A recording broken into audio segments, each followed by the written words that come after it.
বন্ধুরা, গত কয়েক বছর ধরে আমাদের সমাজে নারীদের উপর অত্যাচার লাগাম ছাড়া বৃদ্ধি পাচ্ছে। আমাদের এই মহান দেশে কিছু এমনও মানুষ আছে যারা কন্যা জন্মগ্রহণ করার আগেই গর্ভেই তার হত্যা করে। আর কিছু মানুষ তো এমনও আছে যারা মহিলাদের উপর ধর্ষণের মতো জঘন্য অপরাধ করার আগে দুবার ভাবে না। এই রকম মানুষদের মনে না তো আইনের ভয় আছে, না আছে সমাজের ভয়। এর জন্য কিছু ক্ষেত্রে আমাদের সমাজ ব্যবস্থা বা আইন ব্যবস্থাই দায়ী। কারণ আমাদের সমাজ ধর্ষণ হওয়া নিপীড়িত মহিলাটিকেই চরিত্রহীন ও দোষী সাব্যস্ত করে। আইন ব্যবস্থাও ধর্ষকদের সঠিক সাজা দেয় না। আর আমাদের সমাজ মেয়েদের সম্পদ নয়, বোঝা মনে করে। কিন্তু বন্ধুরা, বলাৎকার এবং ভ্রূণ হত্যা এখনকার সময়ে বেড়ে যাওয়া অপরাধগুলির মধ্যে দুটি। এটা মনে করা আমাদের ভুল। পৌরাণিক কাল থেকেই এগুলিকে সবথেকে ঘৃণ্যকৃত কর্মের মধ্যে গণ্য করা হয়ে থাকে। মহাভারতে শ্রীকৃষ্ণ মহিলাদের উপর হওয়া এই দুটি অপরাধকে সবথেকে বড় মহাপাপ বলেছিলেন।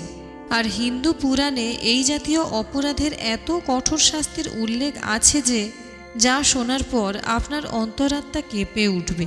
তাহলে আসুন বন্ধুরা, জানা যাক 18টি পুরাণের মধ্যে অন্যতম একটি পুরাণ গরুড় পুরাণে ধর্ষণকারীদের কী ধরনের শাস্তির কথা উল্লেখ আছে।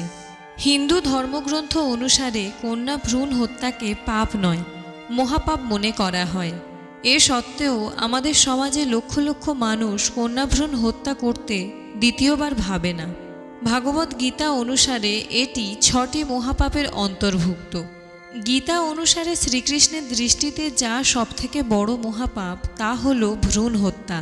তাই তো মহাভারতের যুদ্ধের সমাপ্তির পর যখন দ্রোণাচার্যের পুত্র অশ্বত্থামা পাণ্ডবদের বংশের বিনাশের উদ্দেশ্যে উত্তরার গর্ভজাত সন্তানের উপর ব্রহ্মাস্ত্রের প্রয়োগ করে এবং ওই বালককে হত্যা করার চেষ্টা করে, তখন ভগবান শ্রীকৃষ্ণ সবথেকে বেশি ক্রোধিত হন এবং তিনি সেই মুহূর্তেই ঘোষণা করে দিয়েছিলেন অশ্বত্থামার এই পাপ সবথেকে বড় মহাপাপ।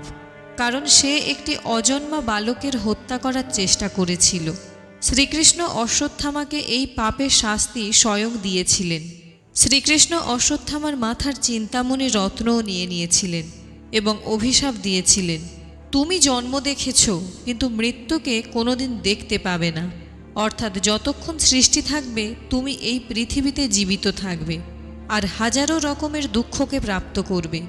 এই কারণেই সেই সব মানুষদেরও সাবধান হয়ে যাওয়া উচিত যারা জন্মের আগেই কোনো ভ্রূণকে হত্যা করে ফেলে। এই ধরনের মানুষদের মৃত্যুর পর ভগবান শ্রীকৃষ্ণ এমন কঠিন শাস্তি দেন যার ফলে মরার পরেও ওই সব পাপী আত্মাদের মুক্তি হয় না। গরুড় পুরাণেও এই কথাটির উল্লেখ আছে। এই কলিযুগেও ভ্রূণ হত্যা করা মানুষদের মরার পরেও অশ্বত্থামার মতো সাজা ভুগতে হয়। গরুড় পুরাণ অনুসারে যে কোনো মানুষ, সে নারী হোক অথবা পুরুষ, যদি ভ্রূণ হত্যার পাপ করে তাহলে তাকে মরার পরে নরকে স্থান পেতে হয়। আর সৃষ্টি শেষ সময় পর্যন্ত তাকে নরকে নানা রকম যাতনা, বিভিন্ন রকম সাজা ভোগের জন্য ছেড়ে দেয়া হয়। এই রকম মানুষদের দ্বিতীয়বারের জন্য অন্য কোনো যোনিতে জন্ম হয় না। সে অশ্বত্থামার মতোই অনন্তকাল ধরে ঘুরে বেড়ায়। এছাড়া গরুড় পুরাণে ধর্ষণের মতো জঘন্য অপরাধের জন্য প্রাপ্ত কঠোর শাস্তির কথাও উল্লেখ আছে। গরুড় পুরাণ অনুসারে ধর্ষণকারী ও ব্যভিচারযুক্ত মানুষদের সোজা নরকের পথে নিয়ে যাওয়া হয়। পুরাণে যমপুরী যাবার 4টি মার্গ আছে, যেখানে উত্তর, দক্ষিণ, পূর্ব ও পশ্চিমের বর্ণনা করা হয়েছে। যেখানে দক্ষিণ মার্গ সবথেকে বেশি কষ্টদায়ক। এই মার্গেই বৈতরণী নদীও আছে, যা পুঁজ ও রক্তে পরিপূর্ণ। শুধু তাই নয়, এই নদীতে ভয়ানক কীট এবং অন্য জলীয় জীবও আছে। গরুড় পুরাণ অনুসারে মানুষ এই জগৎ সংসারে যেমন কাজ করে, মরার পরে তাকে এই সবের পূর্ণ ফল পেতেই হবে। যখন কোনো মানুষ ধর্ষণের মতো জঘন্য অপরাধ করে আর সে ভাবে তাকে এই কুকর্ম করতে কেউ দেখেনি, তখন সে এটা ভুলে যায় যে তার শরীরে বর্তমান 5 তত্ত্ব আর সূর্য চন্দ্র ছাড়া ব্রহ্মার পুত্র শ্রমণ এবং তার স্ত্রী শ্রামণীয় প্রত্যেক সময় তার উপর লক্ষ্য রাখছে। শাস্ত্রে এও উল্লেখ আছে, ধর্ষণকারী ব্যক্তিকেও বৈতরণী নদী পার হয়ে যমপুরীতে নিয়ে আসা হয়। এই রকম মানুষদের আত্মা নরকে পৌঁছানোর পর যমরাজ এদের সাজা নির্ধারণ করেন। তারপর তাদের তামিশরা নামক নরকে পাঠিয়ে দেয়া হয়, যেখানে বহু বৎসর ধরে এদের লোহার এমন একটি তাওয়ায় রাখা হয় যেটা 100 যোজন অর্থাৎ 400 কিলোমিটার লম্বা এবং ততটাই চওড়া হয়। এই তাওয়ার নিচে সব সময় আগুন জ্বলে, আর উপরে থাকে 100 সূর্যের সমান প্রখর রৌদ্র, যা সবসময় ওই ব্যক্তির উপর তাপ দেয়। এই তাওয়াতে ধর্ষকদের নির্বস্ত্র করে ছেড়ে দেয়া হয়।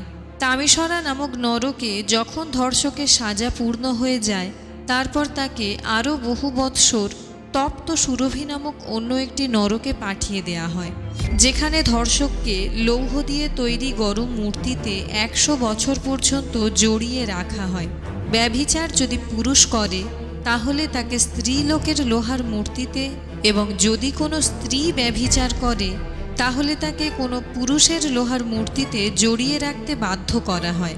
তপ্ত সুরভির সাজা পূর্ণ হওয়ার পর ধর্ষকের আত্মার যখন পুনরায় পৃথিবীতে জন্ম হয়, তখন তাকে ষাঁড় বা ঘোড়া হয়েই পৃথিবীতে থাকতে হয়। 84 লক্ষ যোনি ভোগ করার পর তারপর এইসব আত্মারা মনুষ্য যোনিতে জন্ম পায়। এছাড়া গরুর পুরাণে এটাও বলা আছে, যে পুরুষ বড় স্ত্রীর সাথে সম্বন্ধ রাখে, মৃত্যুর পর তাকে লোহার গরম দণ্ডের সাথে আলিঙ্গন করানো হয়ে থাকে। আর কুমারী মেয়েদের সাথে সম্বন্ধ বানানো পুরুষদের নরকের এই অসহনীয় যাতনা সইবার পর অজগর রূপে জন্মগ্রহণ করতে হয়। এছাড়া যে ব্যক্তি কাম ভাবাপন্ন হয়ে গুরুপত্নীর সম্মান হরণ করে, তাহলে তাকে বহু বছর নরক যাতনা ভোগ করার পর গিরগিটি যোনিতে জন্ম নিতে হয়। সাথে সাথেই যে ব্যক্তি নিজের বন্ধুর সাথে বিশ্বাসঘাতকতা করে তারই স্ত্রীর সাথে সম্বন্ধ স্থাপন করে, তাহলে তাকে গাধা যোনিতে জন্ম নিতে হয়। তাহলে দর্শক, এই ছিল গরুর পুরাণ অনুসারে ভ্রূণ হত্যা আর ধর্ষণের মতো জঘন্য অপরাধের জন্য পাওয়া শাস্তির ব্যাখ্যা। কিন্তু বন্ধুরা, আপনাদের কি মনে হয়, এইসব কুকর্ম করা মানুষদের মৃত্যুর পর সত্যিই কি এইসব সাজা হয়? যদি এই সবই সত্য হয়ে থাকে, তাহলে আমাদের উচিত পৌরাণিক সময়ের মতোই আমাদের বাচ্চাদের আধুনিক শিক্ষার সাথে সাথে গীতা ও পুরাণ পড়ানো, যেখান থেকে আমাদের ভবিষ্যৎ প্রজন্মের বাচ্চাদের সঠিক ব্যক্তিত্ব নির্মাণ হবে, আর আমাদের সমাজেও কিছু পরিবর্তনও আসবে। কারণ একটি সঠিক ব্যক্তিত্বের মানুষই একটি সঠিক সমাজের নির্মাণ করতে পারে। আশা করছি বন্ধুরা, আজকের এই ভিডিওটি আপনাদের ভালো লেগেছে। আর ভিডিও ভালো লাগলে ভিডিওটি বেশি বেশি লাইক ও শেয়ার করবেন। বর্তমানে এই অশান্ত সময়ে হয়তো কিছুটা আশ্বাস মানুষকে দিতে পারে এই ভিডিও। এই রকম আরও ভিডিও পেতে চ্যানেলটি সাবস্ক্রাইব করে বেল আইকনটি প্রেস করে রাখবেন। ধন্যবাদ।